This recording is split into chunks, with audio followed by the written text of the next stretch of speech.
देवदासी गीत गोविंद गाई नाचिले जगन्नाथ शोइबे जगन्नाथंकर नवकले बर बेले पुरातन विग्रह ब्रह्म परिवर्तन हला बेले से पत्थर एबे पड़ीची देवदासी हाथ थोई काछ बाड़े कोठी बाड़िबो मन कर पुरुष मला स्त्री विधवा हबो किए विधवा करिवो कोउठी कि नबो को जगह हाथ थोइबो कोउथरे हाथ काछ बाड़ीबो को कलिया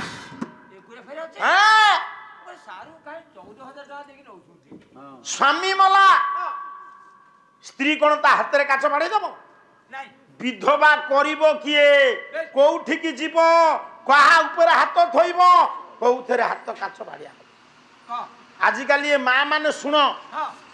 ओषा व्रत कर नड़िया को कटुरी बाड़ेबने से श्रीफल ताकू आपण पत्थर रे कि शिलुपुतारे बाड़ेबे कटुरी नड़िया बाड़ेला माने तुमे सेठी नड़िया को हानिलो बलि दिएल नड़िया आपणकर दुर्गा पूजा रे पानी कखारु कोन हुए बलि दे जाय ता माने नड़िया को हानलो माने बलि देलो हां बा नड़िया को हानिबो बा नड़िया जीवंत फल तादरे आखि अछि आपण ताकू कोन करिवे पत्थर बाड़ेबे जदी नबड पर हेड थोइ देबे कहि जाउची शुणु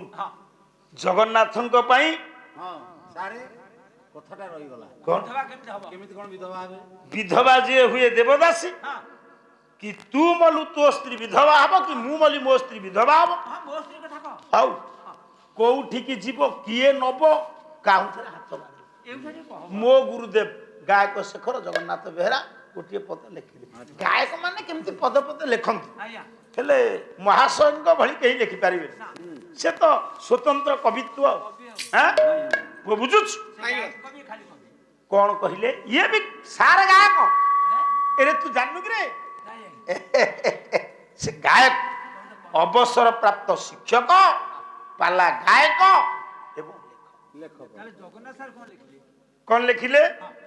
पुओ कला बेस्मरु बाहरी टापरा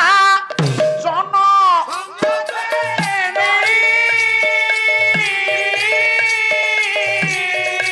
अस्म परे रखी काचकू अस्मे दिए बा कृष्ण साहित्य मरीगला स्वामी धीरे धीरे आज्ञा टापरा जन मन कर ता समुदी कि दियर कि नाती ये माने गोटे जलाशय निकट को ने बेस्मरु कहले घर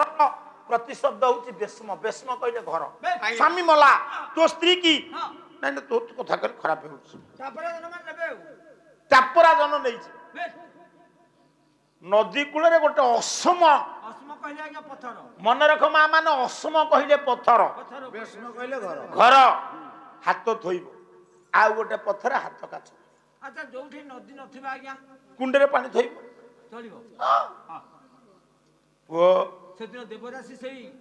देवदासी जगन्नाथंकर नवकला बर बेले विधवा हुंती हां सारे से विधवा पत्थर पड़ीछे एबे अछि किंतु नदी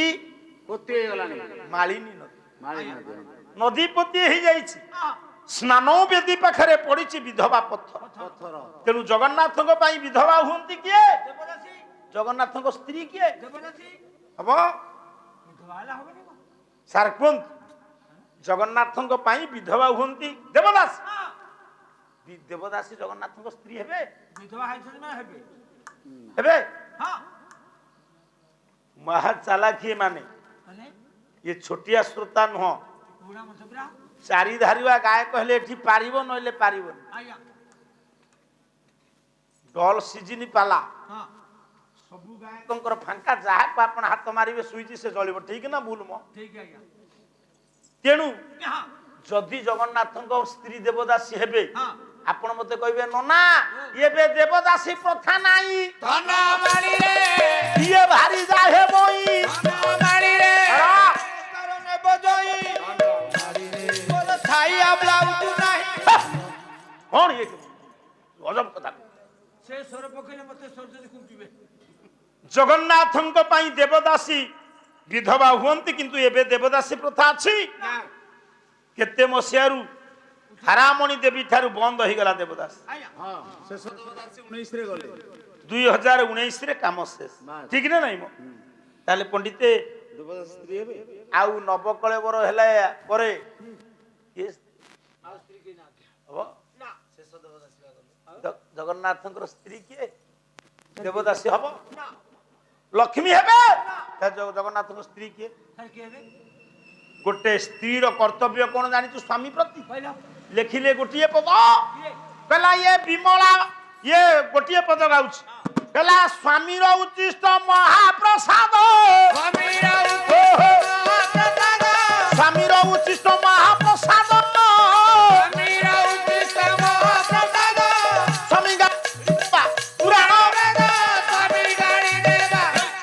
ସ୍ୱାମୀ ଗାଳି ଦେବା ଜଗତସିଂହପୁର ବ୍ରେକ୍ ସ୍ୱାମୀର ଉଚ୍ଚିଷ୍ଟ ସ୍ତ୍ରୀ ପାଇଁ ମହାପ୍ରସାଦ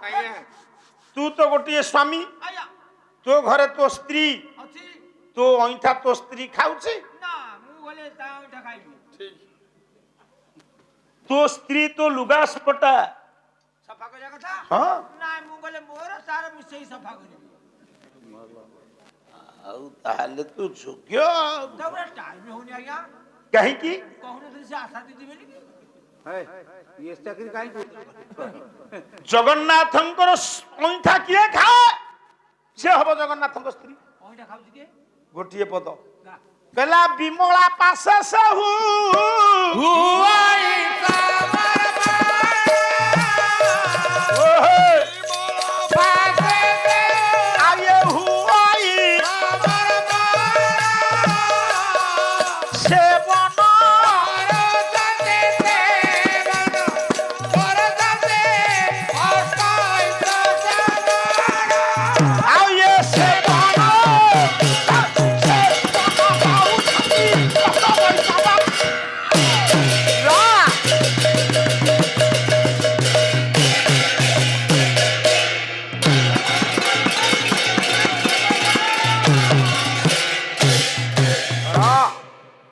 ଜଗନ୍ନାଥଙ୍କ ପାଇଁ ଉଚ୍ଚିଷ୍ଟ ଖାଆନ୍ତି କିଏ ବାବୁ କିଏ କହିଲ ନା ଜଗନ୍ନାଥଙ୍କ ଉଚ୍ଚିଷ୍ଟ ଖାଆନ୍ତି କିଏ ନା ବିମଳା ବିମଳା ଆପଣ କହିବେ ବିମଳାଙ୍କ ଉଚ୍ଚିଷ୍ଟ ଜଗନ୍ନାଥ ଖାଆନ୍ତି ଉଭୟଙ୍କର ଖାଆନ୍ତି ଆଜ୍ଞା ଯେତେବେଳେ ଅନ୍ନତଲ୍ପ ପାଏ ହଁ ବ୍ରହ୍ମ ତ ଆରୋପ ହୁଏ ଆଜ୍ଞା ଜଗନ୍ନାଥ ବ୍ରହ୍ମ ପାଇଗଲେ ଆଜ୍ଞା ଆପଣଙ୍କର ଗ୍ରାମରେ ଠାକୁର ଅଛନ୍ତି ନୀଳକଣ୍ଠେଶ୍ୱର ମହାଦେବ ଆଜ୍ଞା ଆପଣ କହିବେ ପ୍ରସାଦ ପାଅ ଭୋଗ ଖା